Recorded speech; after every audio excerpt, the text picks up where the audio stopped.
ಕೇಂದ್ರ ಸರ್ಕಾರದ ಜನಪರ ಯೋಜನೆಗಳನ್ನು ಗ್ರಾಮೀಣ ಮಟ್ಟಕ್ಕೆ ತಲುಪಿಸುವ ನಿಟ್ಟಿನಲ್ಲಿ ರಾಜ್ಯಾದ್ಯಂತ ಆಯೋಜಿಸಲಾಗುತ್ತಿರುವ ವಿಕಸಿತ ಭಾರತ ಸಂಕಲ್ಪ ಯಾತ್ರೆ ಉಡುಪಿ ಜಿಲ್ಲೆ ಕಾರ್ಕಳ ತಾಲೂಕಿನ ಕುಕ್ಕುಂದೂರು ಗ್ರಾಮದಲ್ಲಿ ಹಮ್ಮಿಕೊಳ್ಳಲಾಗಿತ್ತು.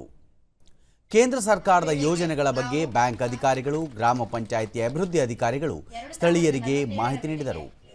ಕೇಂದ್ರ ಸರ್ಕಾರದ ಯೋಜನೆಗಳ ಮಾಹಿತಿ, ಕರಪತ್ರ ಹಂಚಿಕೆ, ಕಿರುಚಿತ್ರ ಪ್ರದರ್ಶನ, ಕೃಷಿಯಲ್ಲಿ ಡ್ರೋನ್ ಬಳಕೆ ಕುರಿತು ಪ್ರಾತ್ಯಕ್ಷಿಕೆ ಜನರ ಗಮನ ಸೆಳೆಯಿತು.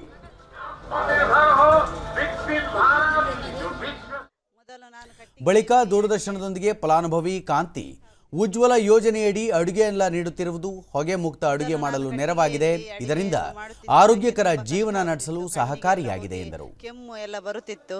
ಈಗ ಮೋದಿಯವರ ಉಜ್ವಲ ಯೋಜನೆಯಿಂದ ನಮಗೆ ತುಂಬ ಸುಲಭ ಆಗ್ತಿದೆ ಅಡಿಗೆ ಮಾಡಲಿಕ್ಕೆ. ನಮ್ಮ ಮನೆಯ ಹೊಗೆ ಮುಕ್ತವಾಗಿದೆ. ನಾವು ಈಗ ಆರೋಗ್ಯದಲ್ಲಿ ಖುಷಿಯಾಗಿದ್ದೇವೆ.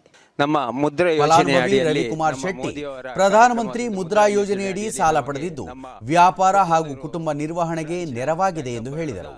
ಅಡಿಯಲ್ಲಿ ನಮಗೆ ಕೃಷಿಗೆ ಹಾಗೂ ಹೈನುಗಾರಿಕೆಗಾಗಿ ಒಳ್ಳೆ ರೀತಿಯಲ್ಲಿ ಲೋನಿನ ಸಾಲದ ವ್ಯವಸ್ಥೆಯನ್ನು ಮಾಡಿಕೊಟ್ಟಿದ್ದಾರೆ. ಈ ಸಾಲದ ವ್ಯವಸ್ಥೆಯಿಂದಾಗಿ ನಮಗೆ ನಮ್ಮ ಕೃಷಿಯಲ್ಲಿ ಅಭಿವೃದ್ಧಿ ಕಾಣುವುದು, ಅದೇ ರೀತಿ ಹೈನುಗಾರಿಕೆಯಲ್ಲಿ ಕೂಡ ಉತ್ತಮ ರೀತಿಯ ಅಭಿವೃದ್ಧಿಯನ್ನು ಹೊಂದಿ ಒಬ್ಬ ಸಣ್ಣ ಕೃಷಿಕನಾಗಿದ್ದರೂ ಕೂಡ ನಮ್ಮ ಜೀವನ ಒಳ್ಳೆ ರೀತಿಯ ಸುಗಮವಾಗಿ ಸಾಗುವಂತೆ ನಮಗೆ ಸೂಕ್ತವಂತ ಎಲ್ಲ ರೀತಿಯ ವ್ಯವಸ್ಥೆ ನಮಗೆ ಈ ಯೋಜನೆಯಡಿಯಲ್ಲಿ ಆಗಿದೆ.